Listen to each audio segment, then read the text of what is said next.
Oo, ito mga paps, oh. Bakit kaya yung iba ang gagaling nila Ako aminado talaga ako na hindi ako magaling talaga sa ganito eh.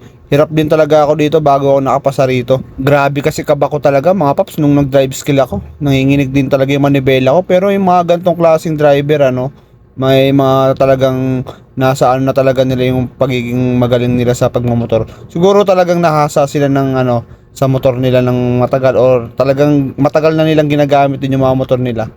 So ganyan, tingnan nyo naman yung mga motor na kung paano sila mag-drive. Iba-iba talaga ang kakayahan ng mga rider, mga paps. Kaya talaga mahalaga na meron talagang ganito. Kasi meron talaga mga rider na hirap din talaga sa mga ganitong klaseng driving skills assessment. Pero meron din naman na mga nadadalian na lang sa ganitong klaseng driving skills, no? Basic kumbaga sa kanila. Mapapasana all na lang talaga tayo sa mga ganong klaseng rider. Kagaya na lang nito ni Paps, parang lang dito si Paps parang napakadali lang din sa kanya nitong na to, driving skills assessment na to. Pero samantalang yung iba nakakailang balik pa para lang makapasa. Pero mas bilib ako sa mga yon kasi nga porsigido talaga sila makapasa. Kahit sabihin natin na nakailang ulit sila bago sila nakapasa, okay lang, at least ang ending nakapasa pa rin sila. Kung napanood nyo yung mga in-upload ko ng mga nakaraang araw mga paps, kung nakita nyo kung nakailang beses silang retry doon, hindi sila sumuko. Ganun lang mga paps, huwag susuko, tuloy lang.